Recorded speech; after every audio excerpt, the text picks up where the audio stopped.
Shalom family, welcome to my channel. So in today's video, I'm going to show you how to make cloth wipes.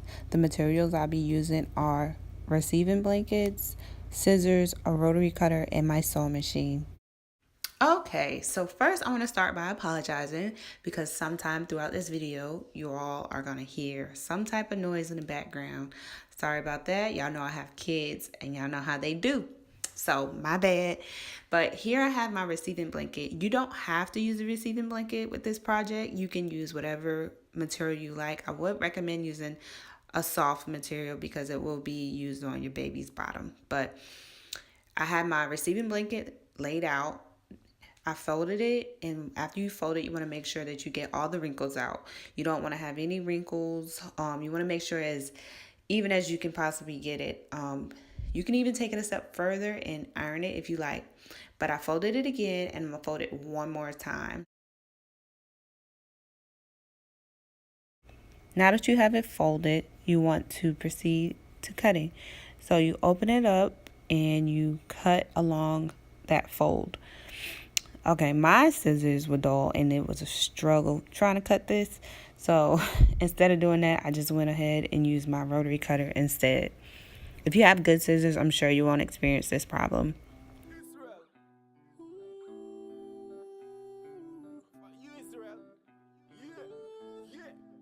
Once you've cut it in half, you're going to open one half and cut it along the fold. Do the same step again. Take one half, open it, and cut it along the fold.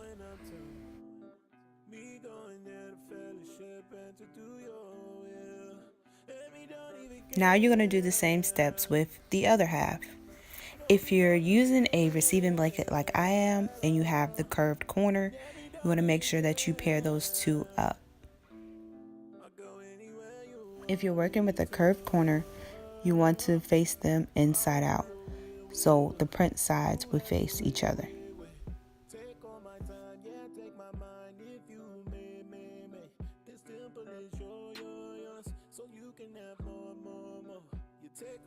Once it's even, you want to cut it in half. Once you're done cutting, it'll look like this. For the other ones that were longer, you won't cut them. You want to fold them in half, inside out, so fabric facing fabric. Now to the fun part, sewing. So for the long ones that you folded in half, you want to begin sewing along the fold.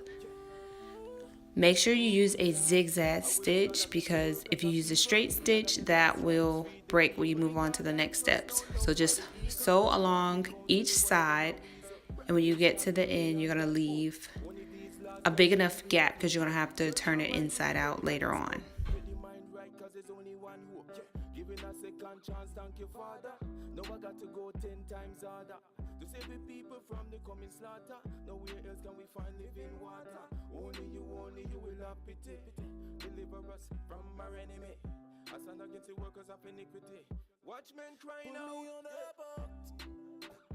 So here I stopped roughly 1.5 inches, 2 inches from the initial stitch. Make sure you back stitch and cut the excess strings. So next you want to cut the corners. Make sure when you cut the corners, do not cut the stitch because then it's just going to mess everything up. So be careful.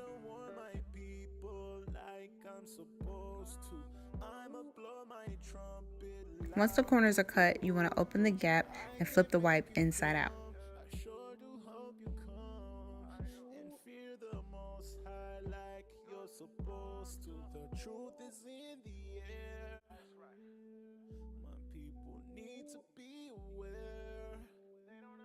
Now that the wipe is flipped inside out, you want to close the gap with a straight stitch.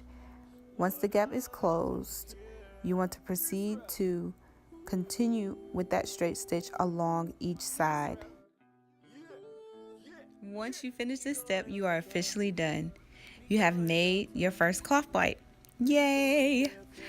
With my receiving blanket, I was able to make 12 cloth wipes, and if you really want to do it, I would suggest using 3, maybe 4, with like a minimum of 36 cloth wipes because they go through them and you know, you're gonna need them. Here are the two ways that you can store them. You can just have the regular stack like I have off to the right. These are the days that I'm lazy. I don't feel like folding them. I just grab from the stack. Or you can just reuse one of those white containers and fold them like so. You put one on top, fold it halfway, add another one like so. You know, I really can't explain it. It's simple, but it's really easy access and the best way, especially when you're dealing with a crisis. And I know y'all probably like, okay, she got these dry cloth wipes. What you supposed to do with them? Like, how do you get them wet? Do you just put water on them? What do you do? Don't y'all worry. I'll have 2 of my favorite cloth wipe solution DIYs down in the description box. So I realized I didn't give much insight on the cloth solution. So with that, you want to put it in a spray bottle. Put it in a spray bottle like this size. You don't want to get one of those big spray bottles because you want to change the water more frequently. And with this size or smaller, you'll be doing it more on like a weekly, bi-weekly basis. Like you don't want to keep the water in the spray bottle for longer than 2 weeks. Just because you just want to make sure you change it out more frequently.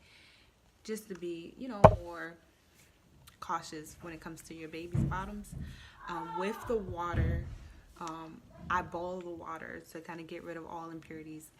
I'm like really serious about stuff like that, so I even go as far as using my purifier. I have like one of those filters on my sink. I filtered the water and then I boil it, but boiling does the same thing, so it really doesn't matter. But I just do that just because. But boil it and then let it cool down and then use it. Don't try to put that hot water in this plastic spray bottle. It will melt. Don't ask me how I know. But basically, you don't want to put the cloth wipes submerged in water.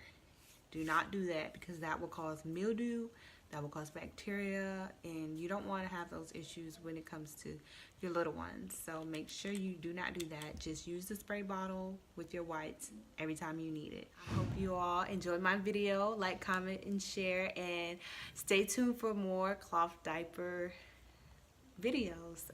I have a couple more in store for you all, and I hope you all like them. Shalom.